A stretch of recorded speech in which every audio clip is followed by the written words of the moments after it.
Hey guys, welcome to Music Business Today. I'm Hannah Renee. And I'm Kane Harrison. Great to have you guys on board. The last few episodes, Hannah, we've been talking about marketing, artist development. We're going to touch on A&R from some of the big labels and kind of what they're looking for. So stick around.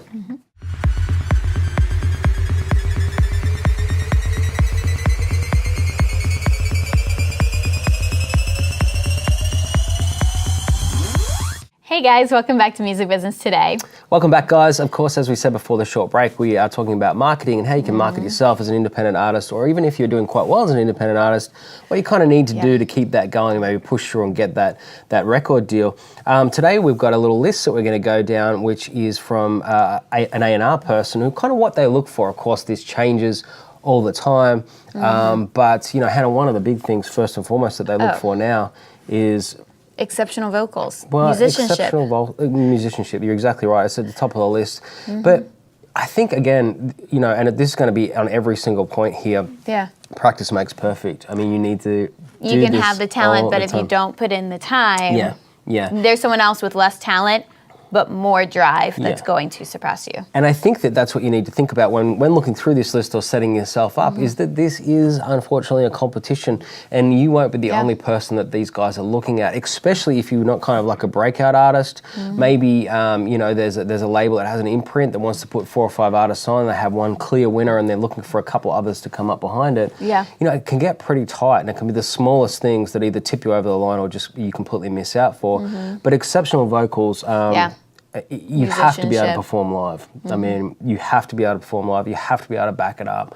You know, you have to have musicianship in this day and age when there's so many talented people out there with the resources to learn and grow as an artist.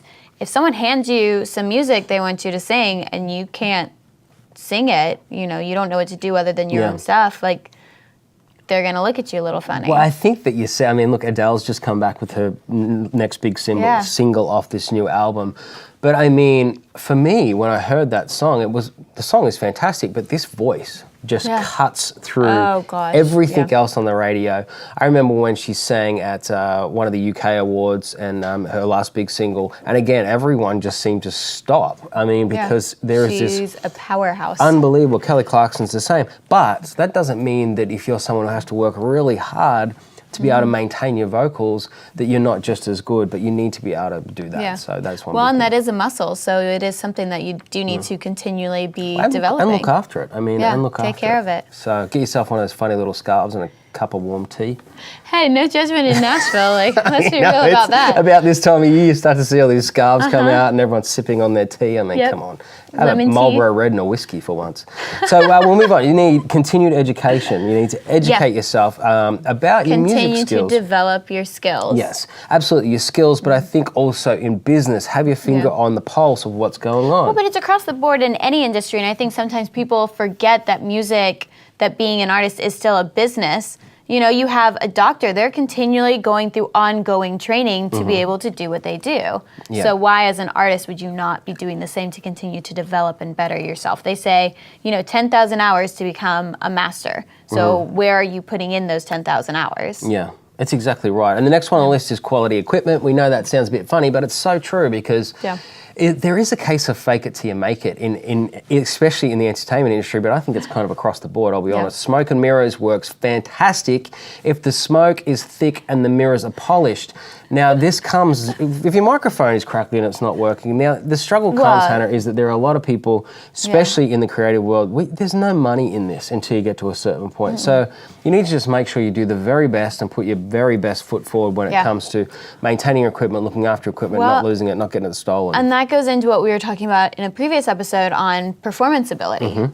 Are you able to get up and perform? Are you able to do a show, even if it's just a small acoustic set in front of a living room full of people, where they're going to go tell their friends about you, who are then going to jump on iTunes or MusicBed or something and listen to your music or download your songs or use it for a project they're working in because it just fits them perfectly. Or and with this performance ability, I think this is a tricky one because of the fact that, like I say, there is no money in it. So a lot of the times, the person who's trying to be the artist up front isn't necessarily a part of a band, and so they get everyone, you know, who can play for free from, hey, come do me a favor, and I'll sing backup vocals for you. So it's kind of hard to to hit the stage and have the dynamic. I know I've played in a lot of bands where you just get each other. Someone before they even hit a drum or play a stroke, everyone just seems to know it for some reason. They get it. And you can see that. It's a major difference between someone who's kind of hired some session musos to sit in the back and sing. Yeah. So just think about that too, and try and have a couple of good jam sessions rather than just sending out your music to people and saying, hey, could you please learn this? If you can sucker them into having a couple of jams so you get it down, I promise your performance will be much better. Learn how each other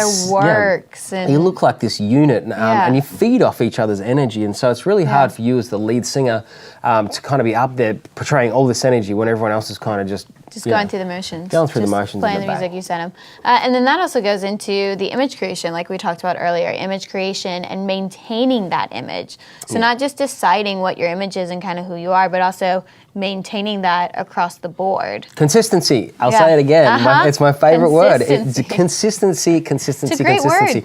But here's the thing.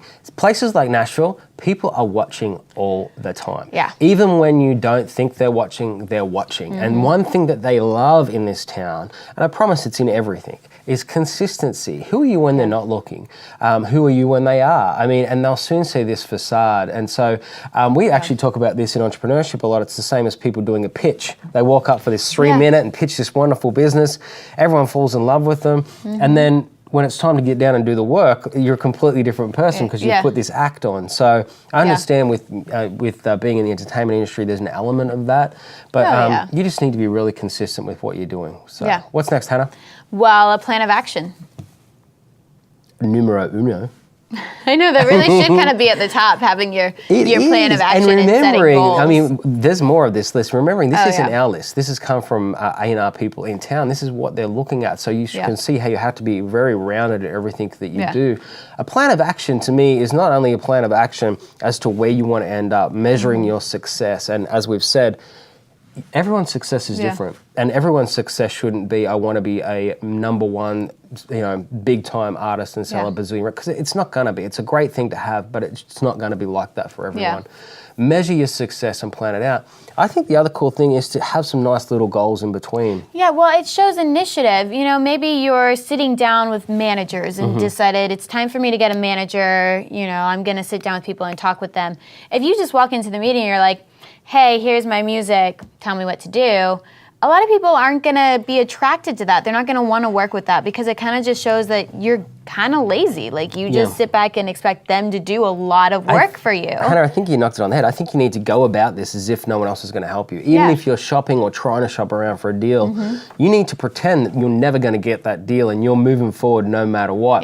If this manager won't take a meeting, find another one. Find another one. And until approach someone, them. That's right, until someone tell takes them, the meeting. Here's my plan of action. This is why I wanted to meet with you, because I feel like you have great skills in this area. This is where I see myself going. This is kind of, have your goals, have your plan of action. Yeah, be humble. This is what I'm lacking. This is what I would like to learn about. But the one thing I was saying, Hannah, is that when you're mapping this stuff out, give yourself little achievable goals. I can tell you from experience, Hannah knows this too as being an actress, this is demoralizing. It's such a demoralizing industry. Most of us have moved away from our homes. Most of us have moved away from our friends and our family to live this dream. We've been told we're crazy to even start, to begin to do it, but we say, no, we're going to do it. So you need to give yourself little victories just to keep going, You can't always be hearing that word, no. And no was always a maybe to me anyway. I mean, I think you have to have that mindset. No to me just means work harder. Right. So, but set those little goals, and I promise you that the journey won't be as difficult. The other thing is you can always measure where you are. If you're not meeting your little goals, then the chances of meeting that big goal is probably completely unrealistic, and you maybe need to rejudge. And it's running a marathon. You can't run a marathon by waking up one day and deciding, I'm going to run, 26 miles today. You wake up every single day and run a little bit until you get to the point where you're running more every day and more and more and more until you get to that point of being able to run the whole marathon. Totally. What about the next point is exceptional promotional materials, including your photos and your press releases and your artwork. Again, Hannah, expensive stuff, but I promise you're in a creative community. So again, there's a lot of people that are willing to collaborate. There are a lot of really great photographers, people with great eyes that are just starting out. Look at their work, see what they have, work out a deal with them, talk to them, barter.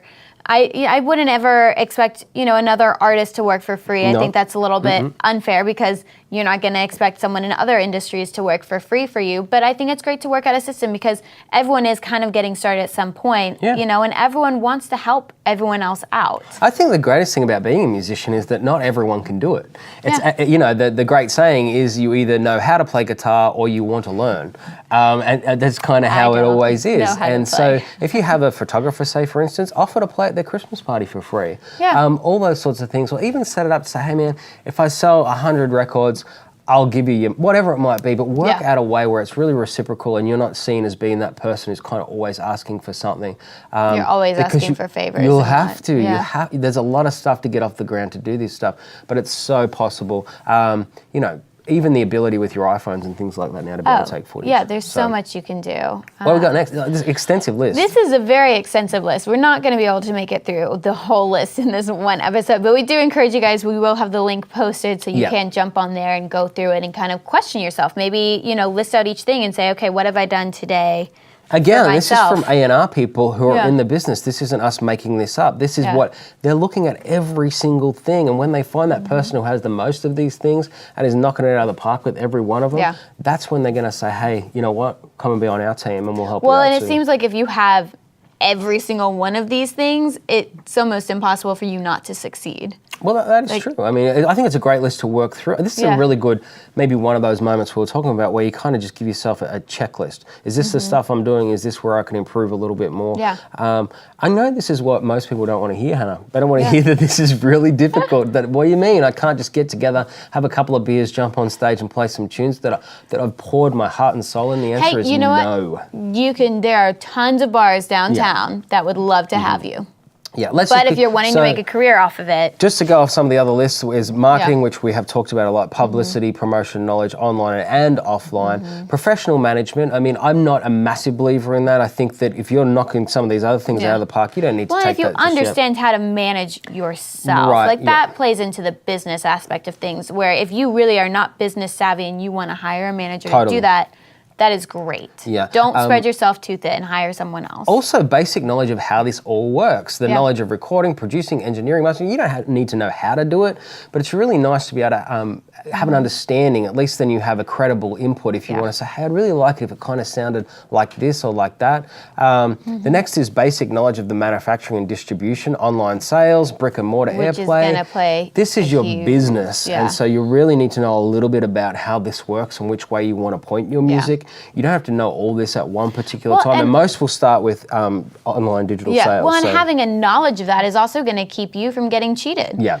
Because it happens. If you don't know what's going on, people keep more royalties than they're supposed to. Absolutely, or, they will. Won't do what they say We they're always going to do. say there's not much money in this, but everyone wants a piece of it. Which takes us to this. The good choices of members, staff members, and advisors who are around you. I promise you that it will get to a point where if you have people around you that someone doesn't like, they'll either not want to be a part of your business as well. Across the board, this happens.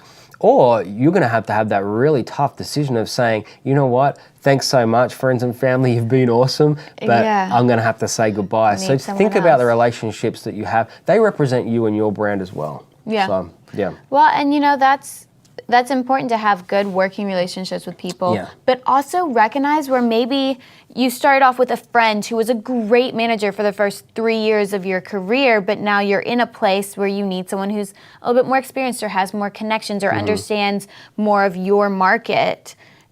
Then move on. You don't have to just stay with them because they were a friend of yours. It's time for you to make the wise choice for your brand, for your business as an artist, and start interviewing other people.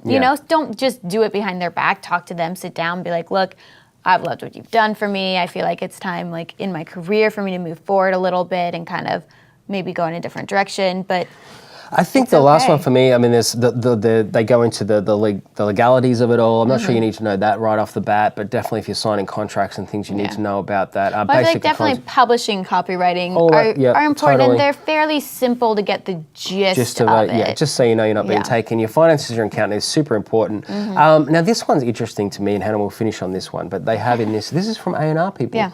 We always hear you shouldn't have a plan B. Well, they say that is not entirely true. Alternate career options, and they talk about athletes and the fact that they always do, because sometimes the window for you to make money is very short, but you live a really long life. I often think about people, I know some of my friends, and I think, what is their retirement plan here? I mean, we're going to be around for a long period of time. Sometimes you can't do this kind of thing forever. This doesn't mean that you should be focused on, oh, by the way, if I don't make it, it's fine, I've got this. But I think it's a multifaceted. So you kind of look at what else can I explore along the way and hit them on all fronts. Are you good in front of the camera? Can you do some interviews? There's a radio. I mean, can you be on the radio instead of kind of singing into the radio? Options. So how are you going to expose your brand to more and more people, so that when perhaps you're making an album and you're not selling records, you can still have an income? And I promise you that when they see a multifaceted person, you're much more favourable than someone who's kind of straight down the line. Yeah, for someone who writes songs and plays music. Yeah, I mean, they're pretty good dudes too. They're cool. I mean, I know a lot of them. But it's So round true. yourself out. Yeah, round yourself out. I mean, it gives you a better business brain. Gives you more of a finger on the pulse of what's happening around in your community as well. Had a really long one. We're going to put this up. This is streetdirectory.com. So we're going to put this up so you guys can hopefully print it out, have a look through it and check some of this stuff up. I'm certain that most of you can check at least half of it off, set some goals and do it. Hey, Hannah, great to see you again. It's been great to see you too. Thanksgiving week, can you believe it? Yeah, oh my gosh, you're right. The year has absolutely flown, so we'll have a little bit of time off for Thanksgiving, and then we'll see you guys the week after that, and we'll be wrapping up for Christmas. So we'll see you guys next time on Music Business Today.